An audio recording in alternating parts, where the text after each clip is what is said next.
आज रांची के कांग्रेस भवन में एक बैठक रखी गई थी जिसमें मुख्य रूप से मंत्री सुबोध कांत सहाय उपस्थित हुए। साथ ही उन्होंने मीडिया के लिए एक प्रेस वार्ता रखी थी जिसमें उन्होंने बताया कि एचईसी के आज की हालत के लिए जिम्मेदार कौन है।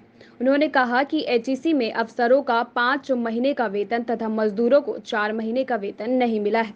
वर्तमान समय में एचईसी के पास लगभग 2000 करोड़ रुपए का कार्यादेश है, लेकिन क्रियाशील पूंजी नहीं होने के कारण काम नहीं हो पा रहा है। एचईसी में विगत 19 महीने से भेल के चेयरमैन काम मैनेजिंग डायरेक्टर को एचईसी के अतिरिक्त प्रभार दिया गया है। वो 19 महीने में सिर्फ 4 बार ही कार्यालय में आए हैं, वो भी केवल दिन भर के लिए। आज एचईसी पूर्णतः हेडलेस हो गया है।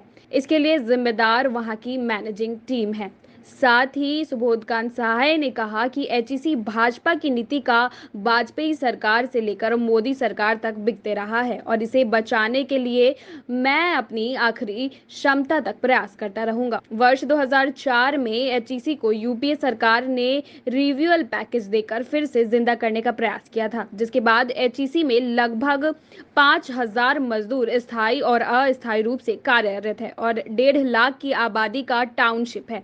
इसरो से होने वाला टाई अप क्यों रोका गया? उन्होंने कहा कि जिस तरह से इसरो के साथ टाई अप होने वाला था उसे रोक दिया गया। एचईसी झारखंड का गौरव है। यह देश में स्थापित उद्योगों का मदर प्लांट है। आज भारी उद्योग मंत्रालय के द्वारा एचईसी का असेस्ट और लायबिलिटीज का असेसमेंट कराया जा रहा है, जो बंद करने की दिशा में पहला चरण है। इसके बाद उन्होंने नीति आयोग देश के 48 पब्लिक सेक्टर को बेचने और बंद करने की सूची भी बनाई है।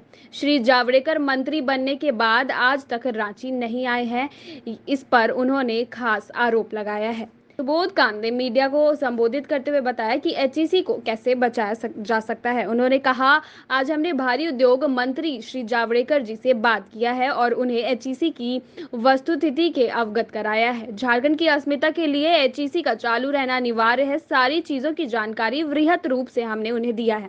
साथ ही उन्होंने कहा कि एचईसी को वर्किंग कैपिटल के लिए लेटर ऑफ कंफर्ट मंत्रालय द्वारा बैंक को दिया जाना चाहिए, जिससे कि एचईसी को बचाया जा सकता है। उन्होंने और भी कई उपाय बताए, जैसे कि एचईसी की जमीन को बेचने नहीं बल्कि लीज पर देकर भी उससे पैसा उगाई किया जा सकता है।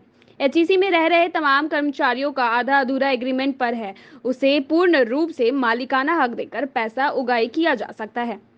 इसके बाद उन्होंने बताया कि राज्य सरकार के अविलंब इस पर संज्ञान लेना चाहिए। एचईसी के प्रांगण के राज्य सरकार अवस्थित है। अगर केंद्र एचईसी को नहीं चलाना चाहती है तो जैसे वाइजैग स्टील प्लांट को बंद करने की पॉलिसी के खिलाफ वहां के राज्य सरकार ने कहा था कि इसे राज्य सरकार स्वयं चलाएगी। सर्च कमेटी की बैठक तुरंत बुलाई जाए और एचईसी में स्थायी सीएमडी की नियुक्ति की प्रक्रिया की जाए। इसके बाद उन्होंने कहा कि श्री जावड़ेकर जी से बात होने पर उन्होंने कहा कि वो अगले सप्ताह एचईसी के सवाल पर मंत्रालय में बैठक बुलाएंगे तथा आपके द्वारा उठाए गए बिंदुओं पर चर्चा का कोई निर्णय लिया जाएगा। उन्होंने अंत में कहा कि मैं केंद्र में कैबिनेट मंत्री श्री अर्जुन मुंडा जी से भी आग्रह करूंगा कि वो राज्य का प्रतिनिधित्व करने के नाते एचईसी के संबंध में झारखंड वासियों के हितों को ध्यान में रखते हुए अपना पक्ष रखे। बाकी की तमाम जानकारियों के लिए जुड़े रहे एशिया न्यूज इंडिया के साथ। रांची।